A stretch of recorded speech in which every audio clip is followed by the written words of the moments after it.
Okay, imagine this. A brand new, multi-billion-dollar industry pops up, and it seems to operate everywhere and nowhere all at the same time. Now you're the government, and you're stuck trying to apply old school tax laws to this totally new digital giant. Well, this isn't some made-up story. It's exactly what happened when the Philippines tried to tax the explosive world of offshore gaming. It sparked a massive showdown that went all the way to the Supreme Court, with literally billions of pesos hanging in the balance. So, to really get a grip on what went down, we're going to follow the money and the law. First, we'll start with the core problem, how this new industry was basically a ghost in the tax system. Then, we'll look at the government's first attempt to tax them, which, you guessed it, kicked off a huge legal battle. That leads us right to the Supreme Court's pretty surprising verdict. And finally, we'll unpack why the whole plan fell apart and what the government had to do to fix it. All right, let's set the stage here. Around 2016, the Philippine Offshore Gaming Operator industry, you know them as POGOs, just exploded onto the scene. And right away, this created a massive, totally new challenge for the country's tax authorities. I mean, how are you supposed to apply old tax rules to a kind of business that's never existed before? Okay, first things first, let's be super clear on what a POGO actually is. The official definition, well, it basically spells out the whole problem right there. You see those key phrases? Offshore authorized players, not Filipino citizens, and the big one, located outside the Philippines. The entire business model is designed to happen outside the country's physical borders. And that brings us to the billion peso question, literally.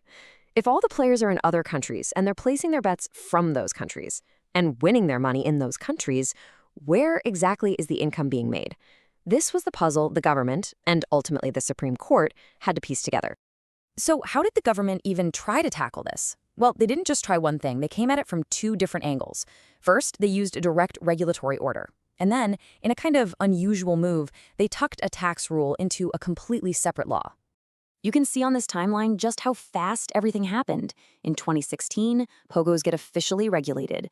Just 1 year later, the Bureau of Internal Revenue, the BIR, issues its own rules to tax them. And then, bam, in 2020, right in the middle of a pandemic, Congress jumps in with a legislative move through something called the Bayanihan 2 Act. Now, here's where it gets really interesting. Look at the critical difference between the two plans.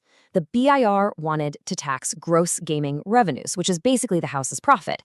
But the Bayanihan 2 law, it aimed to tax gross bets or turnovers. That means every single dollar bet, including all the money that gets paid back out to the winners. This was a huge change, one that could basically make the entire business unprofitable.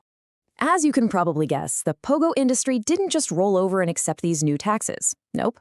They took their fight all the way to the highest court in the land, which set the stage for a landmark case you might know as Saint Wealth Ltd. Versus the Bureau of Internal Revenue. So the legal battle really boiled down to a few key arguments.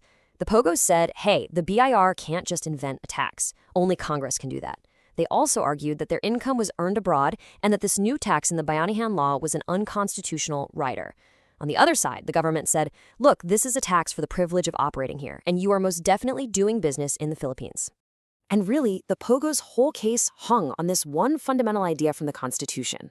What they were really saying was that the BIR, a regulatory agency, had totally overstepped its bounds by creating a tax out of thin air, without any specific law from Congress to back it up. So, after hearing all these powerful arguments from both sides, the Supreme Court came back with a unanimous decision, and their verdict just completely dismantled the government's entire tax plan for POGOs. It was a total game changer. The whole government framework just crumbled, and it failed on 3 key points. First, the court sided with the POGOs, saying, yep, the BIR had no legal basis to create that tax. Second, the court said the situs, or the location of where the income was actually being made, was outside the Philippines.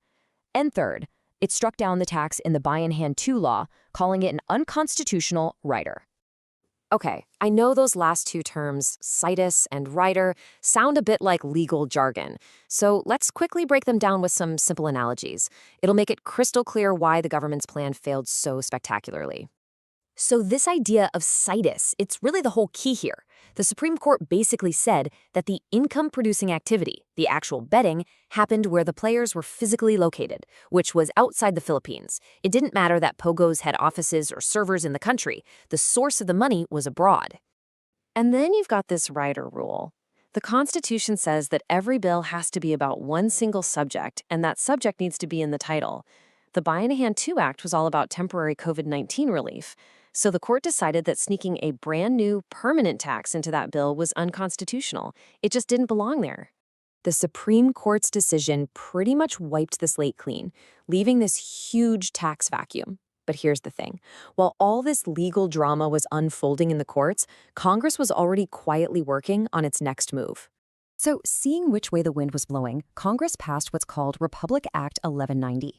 Now, this wasn't some hidden rule or a quick memo. This was a full-blown law, specifically and explicitly designed from the ground up just to tax POGOs. It was the exact thing the Supreme Court said was missing all along. And this no law was smart. It directly fixed all the problems from the court case. It legally declared that POGOs are, in fact, doing business in the Philippines, which solved that whole CITES problem. It set a clear 5% tax on gaming revenue, not that controversial turnover idea, and it set up a standard income tax for any of their other activities inside the country. But here it is, the billion-peso punchline. With this new proper law in place, how much money could the government go back and collect from all those years POGOs were operating under the old rules that got thrown out? The answer, incredibly, is zero. Not a single peso. And the reason why comes down to a really basic legal principle. You can't be punished for breaking a rule that didn't legally exist at the time. The Supreme Court was crystal clear on this. Because the old tax rules were voided, it's as if they never even existed.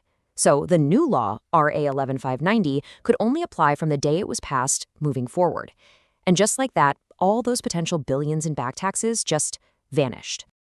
In the end, this whole POGO tax case is about so much more than just gambling. It's really a preview of the huge challenges that governments all over the world are facing. As technology makes business truly global and borders seem to disappear online, it forces us to ask a really big question. Are our traditional location-based tax laws becoming obsolete? And if they are, what's going to come next?